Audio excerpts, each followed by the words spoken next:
বিসমিল্লাহির রহমানির রহিম। আসসালামু আলাইকুম রহমতুল্লাহ। সুপ্রিয় শিক্ষার্থীরা, ক্রিয়েটিভ টিচিং মেথডের পক্ষ থেকে আমি মোহাম্মদ আতিকুল ইসলাম সুমন নিয়ে আসলাম আপনাদের জন্য গণিতের আরও একটা গুরুত্বপূর্ণ অধ্যায়। আমরা দীর্ঘ সময় ধরে অধ্যায় 3-এর উপরে অনেকগুলো গুরুত্বপূর্ণ ক্লাস আপনাদেরকে দিয়েছি।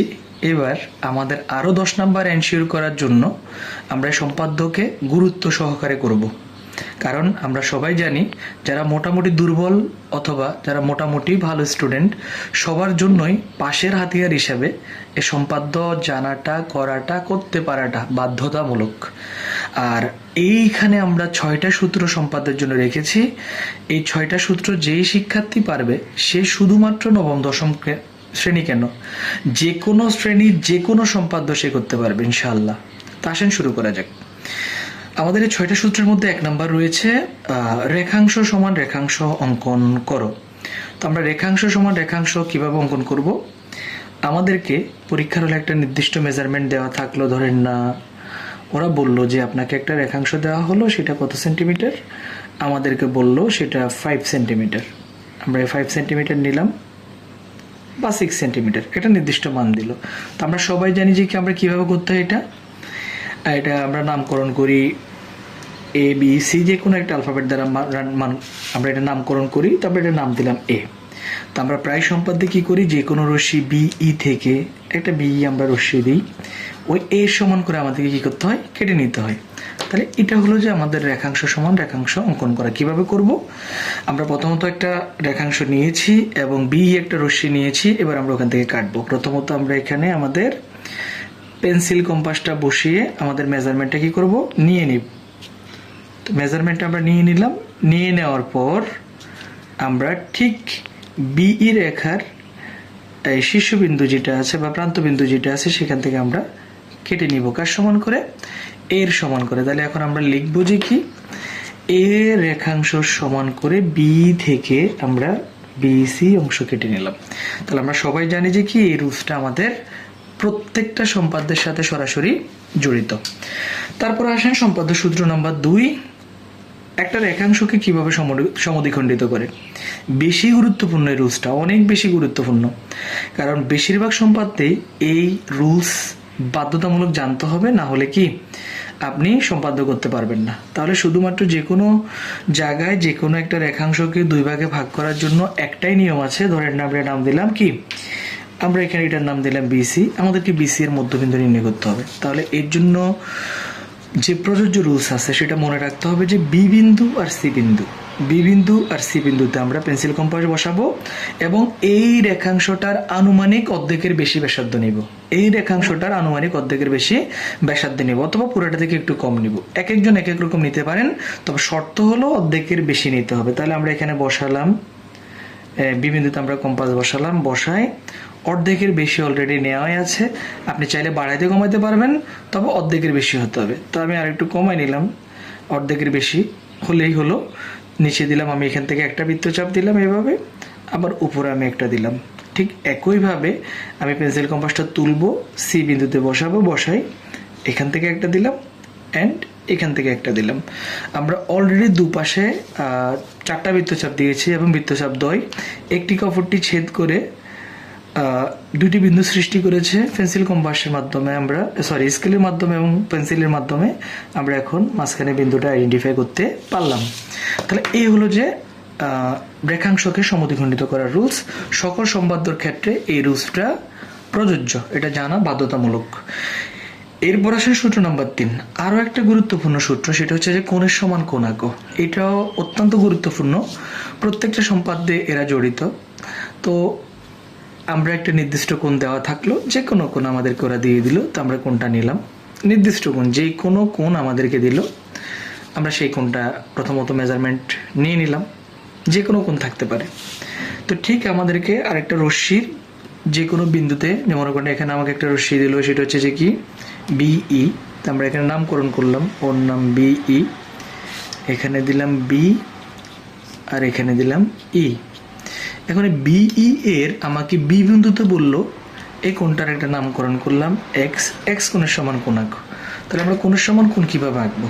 প্রথমত আমাকে এই দুইটা রশ্মির যে মিলন বিন্দু আছে সেই বিন্দুতে আমি পেন্সিল কম্পাসটা বসাবো। তো পেন্সিল কম্পাসটা বসানোর পর আমি পেন্সিল কম্পাসটা বসানোর পর আমাকে একটা বলছে যে আনুমানিক ব্যাসার্ধ নিতে, সেটা কেউ এতটুক নিতে পারেন, অথবা কেউ আরও বড় ছোট নিতে পারেন, অথবা কেউ আরও বড় নিতে পারেন। অর্থাৎ এক একজনের যার চোখে সৌন্দর্য যতটুকু সে ততটুকুই নেবেন। এটা নিয়ে কোনো নির্দিষ্ট কোনো লিমিট নাই যে আমাকে এতটুকুই নিতে হবে, তবে যার চোখে যতটুকু সৌন্দর্য লাগে সে ব্যাসার্ধটা ততটুকু নেবেন। তো এই ক্ষেত্রে একটা কথা প্রযোজ্য হচ্ছে যে আমরা সবার চোখে সুন্দর, তাই আমরা বুঝতে পারবো যে যার যার মতো নেবেন। কিন্তু প্রথম যে ব্যাসার্ধটা আপনি নিয়েছেন এটা নেওয়ার পর আর পেন্সিল কম্পাসের ব্যাসার্ধ কি করা যাবে না, কমানো বাড়ানো যাবে না। যদি কমানো বাড়ানো হয় তাহলে কোণের সমান কোণ হবে না। এরপর আমরা কি করব, এখানে বি বিন্দুতে যে ব্যাসার্ধটা নিয়েছি সেটা কপি পেস্ট করে দিব।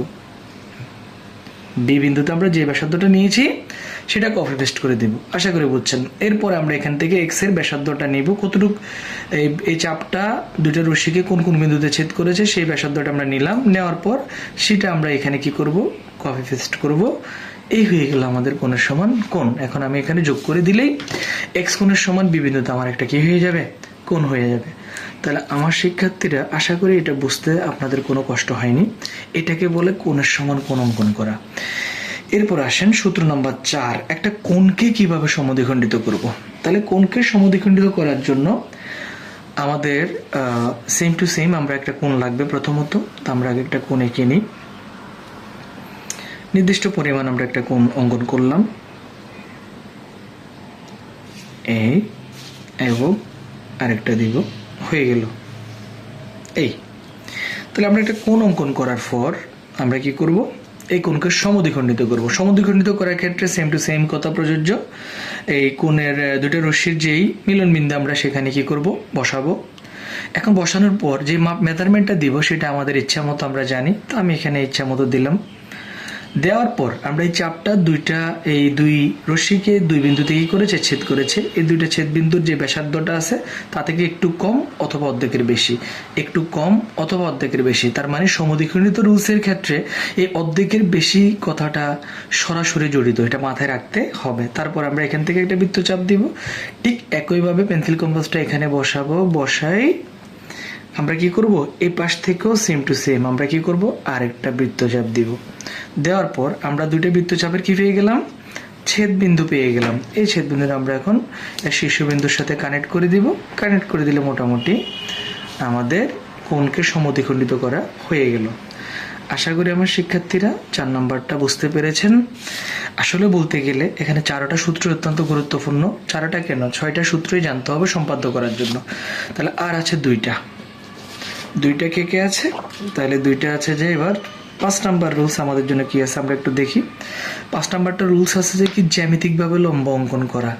যদি আমরা এই লম্বের গুণ বলি তাহলে আমাদের আরো 1 ঘন্টা ক্লাস করতে হবে। এত বেশি গুণে গুণান্বিত আমাদের এই লম্ব, অথচ আমরা ছোটবেলা থেকেই কিন্তু এই লম্বর সাথে কোনো না কোনো ভাবে কি জড়িয়ে আছি। আমরা মূলত এটাকে বলি 5 বৃত্তচাপের একটা চিত্র আমরা বলে থাকি। তো প্রথমত আমরা একটা নিব কি, বিই নিব। সেই পূর্বের নেই আমরা একটা নিলাম বিই। বিই এর বি বিন্দুতে আমরা জ্যামিতিকভাবে কি আঁকবো, লম্ব অঙ্কন করব। তো বিই এর বি বিন্দুতে প্রথম চাপটা ইচ্ছা মতো যে কোনো মেজারমেন্টে দেওয়া যায়। তো আমি প্রথম চাপটা ইচ্ছা মতো দিলাম, এইখান থেকে শুরু করে এই একটা। এরপর আরো 4টা 5 বৃত্তচাপ বলেছি, 2। এরপর আরো একটা তিন এবং উপরে একটা 4। এরপরে সর্বশেষ এখানে একটা বসিয়ে আমাদের 5 নাম্বারটা, এটাকে বলে 5 বৃত্তচাপের জ্যামিতিকভাবে লম্ব অঙ্কন করা। আমরা পরবর্তী ক্লাসে জানতে পারবো এই লম্বের কতগুলা গুণ আছে। নেক্সট ক্লাসে আমরা এটাকে এত গুণে গুণান্বিত করব যে আপনি লম্বর প্রতি আকর্ষণ অনেক বেশি বেড়ে যাবে, অথচ অনেক সহজ অঙ্কন কানেক্ট করে দিব। এটা হচ্ছে যে আমাদের জ্যামিতিকভাবে কি করা, লম্ব অঙ্কন করা। তাহলে গেল রুল নাম্বার 5। এরপরে হচ্ছে যে আমাদের সূত্র নাম্বার 6, অবশ্যই স্পেশাল, বিশেষ করে অষ্টম অধ্যায়ের জ্যামিতিগুলো সমাধান করার জন্য ও অনেক বেশি গুরুত্ব বহন করে। সপ্তম অধ্যায়তেও তার মোটামুটি ব্যবহার রয়েছে। দেখা যাক এটা কিভাবে অঙ্কন করে। এখন আসেন, আমাকে বললো যে একটা নির্দিষ্ট রেখাংশ দেওয়া আছে, আমি নিলাম।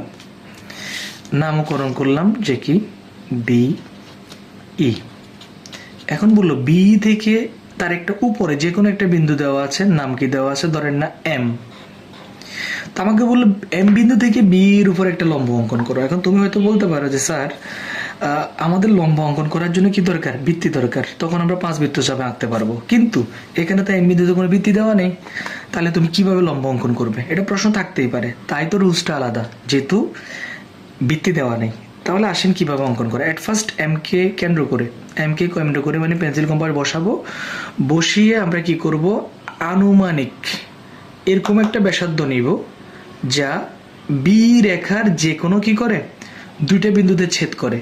যে কোনো ব্যাসার্ধ হতে হবে, তবে শর্ত হচ্ছে যে ওই ব্যাসার্ধটা বি কে যে কোনো দুই বিন্দুতে কি করতে হবে, ছেদ করতে হবে। করেছে। তুমি আরো ছোট অথবা বড় নিতে পারো, শর্ত কিন্তু বি কে কি করতে হবে, যে কোনো দুই বিন্দুতে ছেদ করতে হবে। আমরা দেখেছি এখানে একটা বিন্দু, এই একটা বিন্দুতে ছেদ করেছে।